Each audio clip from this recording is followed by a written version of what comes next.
time Dada met Mama. And it started as a job interview. And I was asking all these questions, philosophy, religion, Jesus.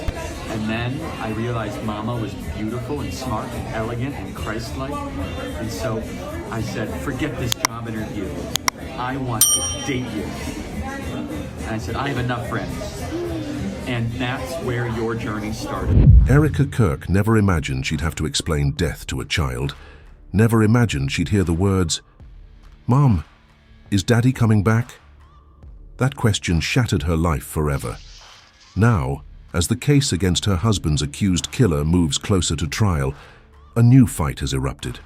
Not over what happened, but over who gets to see it. The defense wants the courtroom hidden, no cameras, no public eyes. Erika says that silence protects the wrong people. On Fox News, she made a statement that stunned the nation. We deserve cameras in court. What she revealed next exposed a truth many weren't ready for. Stay with me, because this story doesn't unfold the way you expect.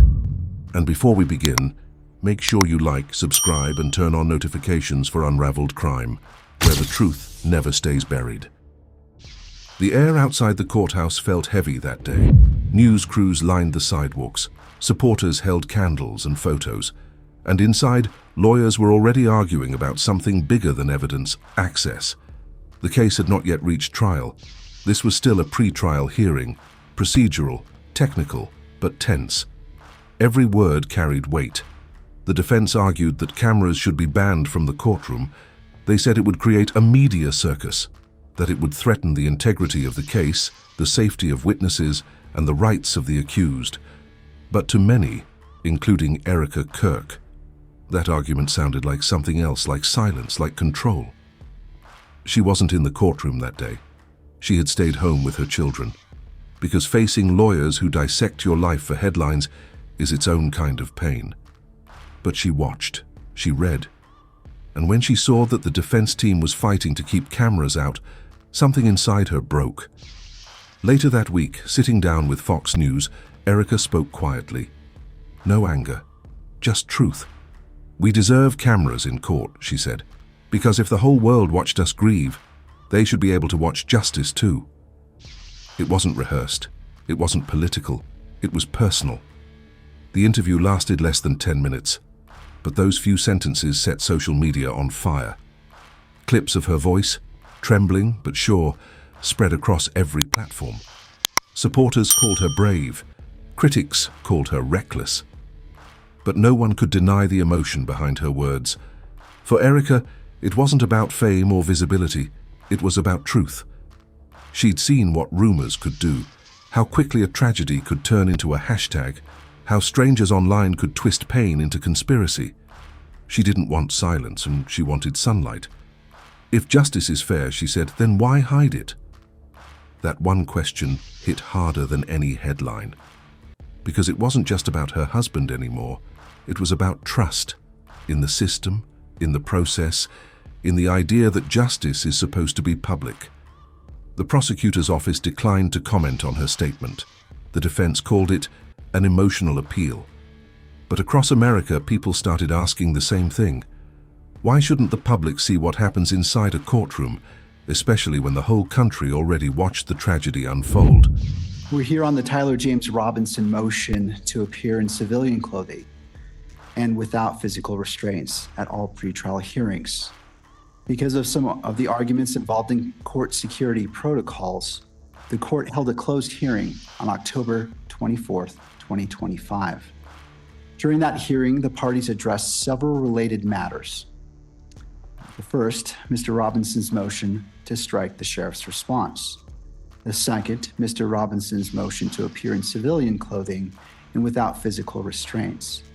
The third, the sheriff's and Mr. Robinson's request to limit or exclude visual recording and photography in the courtroom. And finally, the fourth matter, the state's request to have all non-evidentiary hearings held remotely.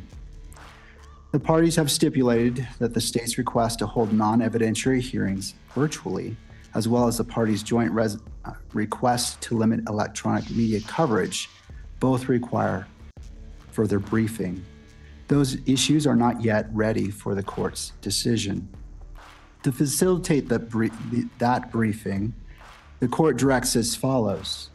If the state wishes to have all non-evidentiary hearings conducted via WebEx, it must file a separate motion. The court will not rely on prior briefing. The standard timelines for response and reply apply, and the parties must file a request to submit and request a hearing if desired. If the parties seek to limit or restrict electronic media coverage, they may file a joint motion. Again, the court will not rely on prior briefing. That motion must address the factors set forth in Rule 4-401. Weeks earlier, Erika had faced her hardest moment. The night she told her children the truth. She said she still remembers the sound of the clock ticking in their living room, the quiet between her words, her daughter asking the question that shattered her, "Mum, where's Dad?" She told them what every parent hopes they'll never have to say, that their father was gone, that the world could be cruel and unfair, and that no matter what anyone said online, he loved them, completely, fiercely, endlessly. That night, she sat alone in the dark and whispered to herself, "This can't be how it ends." I want to show you a video of Charlie talking about TPUSA. Okay.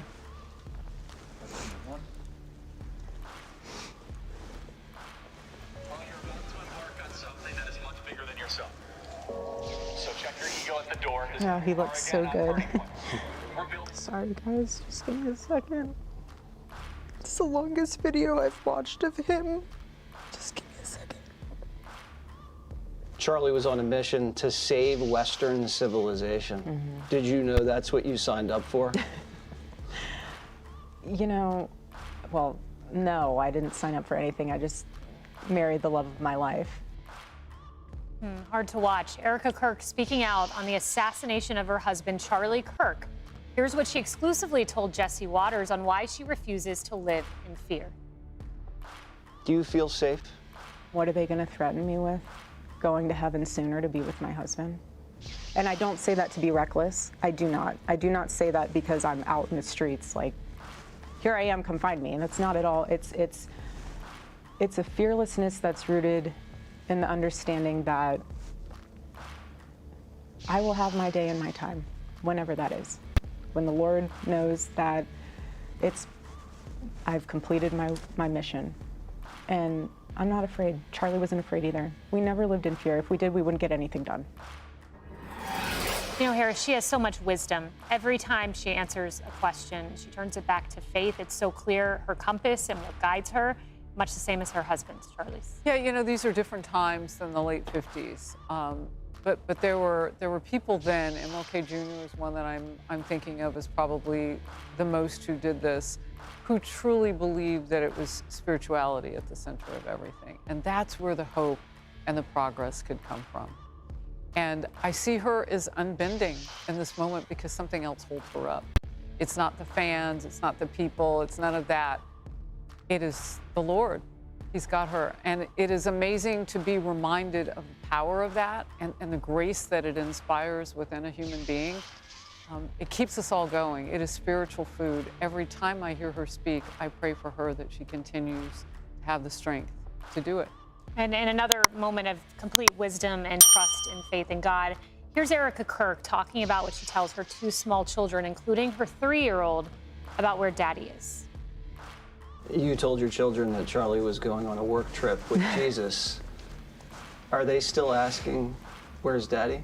Yes, my daughter continues to ask, but it's really sweet because I keep explaining to her a few things. And I said, if ever you want to talk to Daddy, you just look up to the sky and start talking to him. He can hear you. He's always in your heart. And I told her, I said, you know, Daddy is in heaven. She goes, you think I could go sometime? I said, baby, we will all go one day. We will all go one day.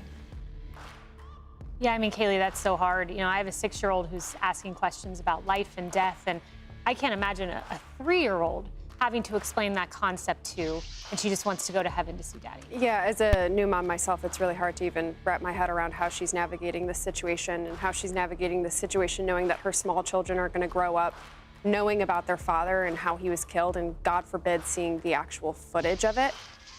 It's so much to process. It's so much that she has to bear at this very young point in her life. But I think her kids also get to grow up seeing their mom step into their father's role and carry his mission and his legacy, and most importantly, his faith forward. And she's so strong to be able to do that. And so, I commend her for being an amazing example for her children, but also for other young moms in the country like myself. Yeah, and Emily, I want to play this because not only is she having to lead Turning Point USA, talk to her children about these big, heavy issues, but she's also having to watch a court case play out. And here's what she told Jesse on cameras in the courtroom. The defense wants to ban cameras in the courtroom. How do you feel about that? There were cameras all over my husband when he was murdered. There have been cameras all over my friends and family mourning. There have been cameras all over me, analyzing my every move, analyzing my every smile, my every tear. We deserve to have cameras in there. Why not be transparent? There's nothing to hide. I know there's not, because I've seen what the case is built on. Let everyone see what true evil is. This is something that could impact a generation and generations to come. I echo the fact that every time she speaks, I am so impressed by her wisdom and her gravitas and her ability to frame something that is so horrifying and feeling so complicated as simple and fundamental and clear to those of us. And it's evil versus good. And it also nails the legal arguments, which is the public interest in ensuring that there is a fair trial and ensuring that the historical record is indeed accurate. And may I say, too, that her original comments that we played in the beginning reminds me of, I think it was C.S. Lewis who said that worry is practicing atheism. And the reality is that she is carrying and embodies the peace that surpasses all understanding, where you know exactly where you are going. You are going home every day, whether it's home to your children or home to your Heavenly Father. And to see that and to serve as a witness, frankly, for her just preternatural grace and that peace is I'm honored and humbled by it. And I have no doubt that she will continue to be an incredible force for good in the name of her late husband and, most importantly, Jesus. David, I think this interview is so important. I was reading some Politico polling this morning that showed a significant minority, as they note, 24% of the population thinks violence is sometimes justified. I think it's important people look at Erika Kirk and the families and friends affected by violence.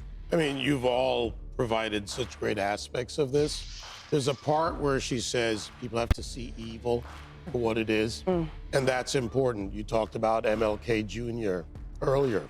Another strong woman, Rosa Parks, Mrs. Parks, centered. And when you think about the history of this country and strong women, whether it was suffragettes, a Rosa Parks, others that have stood up in positions and led, she's one of them. But she has something else. She has an organization that she and Charlie and Andrew and the entire team built that was meant to be there no matter what happened. Unfortunately, and tragically, an assassination, but it was meant to survive based on a simple truth, that we as a society need to have values, we need to have a center, we need to work together, we need to engage in conversation.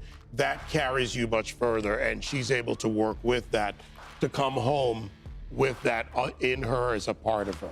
Indeed. Can I ask you something? What about this idea of cameras? I know you were talking about legally this does serve the purpose of the public to be able to see it up close. How do you feel about it? Without question, I'm in total agreement with Emily. It's important for people to see evil. There's a spiritual battle playing out in this country, evil and good. And Charlie Kirk said it's playing out whether you choose to acknowledge it or not. So I believe, and of course it's an alleged assassin at this point, but the evidence is pretty clear. I've been through that. The DNA evidence, his parents turned him in, the text messages. I think it's important America sees that evidence, is crystal clear on what happened that day, and sees evil at a time when evil and good are playing out. And Charlie Kirk embodied all things good. And the potential for consequences for anybody else in this assassination culture with when we're living would be able to see that. Totally, yes. All right, well, we will follow. Charlie Kirk had been more than a public figure. To Erika, he was a father, a partner, and her best friend. He'd been the heartbeat of Turning Point USA, a man on a mission, she said, to save Western civilization. But at home, he was just Dad, a man who tucked their kids into bed, who told bedtime stories, who prayed with them every night. Now, his daughter still asked every morning, "Mom, where's Dad?" And Erika would smile, that same fragile, brave smile she showed the cameras, and tell her, "Daddy went on a work trip with Jesus." She said it softly, again and again, hoping it would make sense someday. Sometimes her daughter would look up at the sky and whisper, "Hi, Daddy," and Erika would whisper too. Weeks earlier, she'd sat down with Jesse Waters, her first interview since the assassination. When the clip aired, the world saw something raw. He asked her how she explained Charlie's death to their children. She hesitated, eyes glistening. "My daughter continues to ask," she said, voice breaking slightly. "I told her, if you ever want to talk to Daddy, look up to the sky. Talk to him. He can hear you. Daddy's in heaven."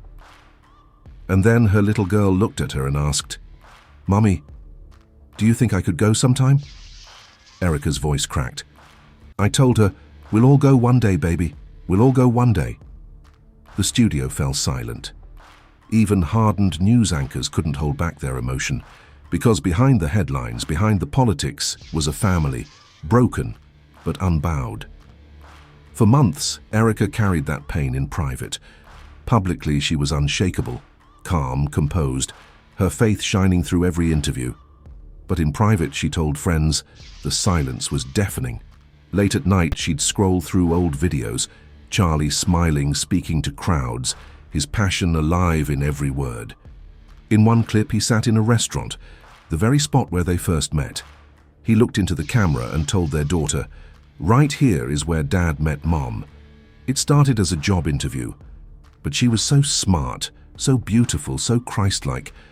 I forgot about the interview and asked her on a date. Here is a flashback or soundbite, I should say, of something that Erika posted. It's Charlie at the restaurant where he met Erika and telling his little daughter about how he fell in love with Erika on the spot at that restaurant. Watch this. Right near this very table was the first time Dada met Mama. And it started as a job interview. And I was asking all these questions, philosophy, religion, Jesus. And then I realized Mama was beautiful and smart and elegant and Christ-like. And so I said, forget this job interview. I want to date you. And I said, I have enough friends. And that's where your journey started. Erika would replay that clip again and again, as if holding on to the voice of a life that had been stolen too soon. The courtroom became her new battlefield. The defense argued that cameras would taint the jury, that the public didn't need to see the evidence, that privacy, not transparency, should guide justice. But Erika refused. "There's nothing to hide," she said. "I've seen what the case is built on. Let the world see it. Let the world see evil for what it is." Her words weren't political. They were prophetic.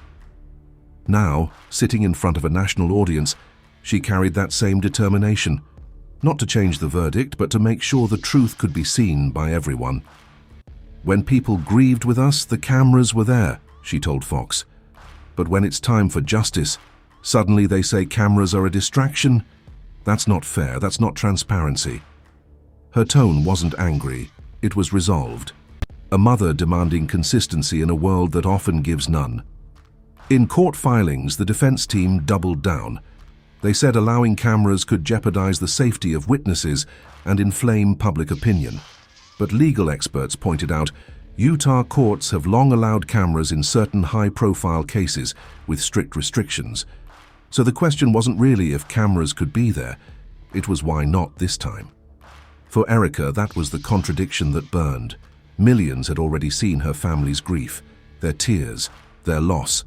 Why should justice now happen in silence? Online, the response was immediate. Hashtags like "Jao cameras for justice" and "Let us see" trended within hours of her interview. One post read, "If they can film her pain, they should film the truth." Another said, "The public deserves to see what happens when the lights turn off." And though Erika rarely replies to comments, she did like one. It read, "We watched you lose everything. We'll watch you fight for it too." Inside the courthouse, preparations for the trial continued. The judge hadn't ruled on the camera issue yet. Both sides were preparing arguments, motions, and witness lists. The hearing that could decide public access was just days away.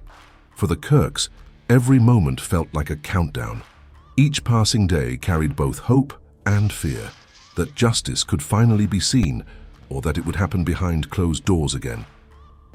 In another interview later that week, Erika explained her reasoning even more clearly. "This isn't just about Charlie," she said. "It's about every family who's had to sit through a trial wondering what's really happening inside. Cameras don't threaten justice. They remind it who's watching." Her words echoed what many families of victims had said before. That transparency doesn't undermine justice, it strengthens it, because accountability can't survive in the dark. At home, she tried to keep life normal. Breakfast routines, school drop-offs, soft laughter breaking through hard mornings. But every time she passed a news headline, she felt the same ache, the world moving on, while her world still stood still. She said she keeps one picture of Charlie in the kitchen next to the coffee maker, because that's where he always stood in the mornings, joking that he made better coffee than her.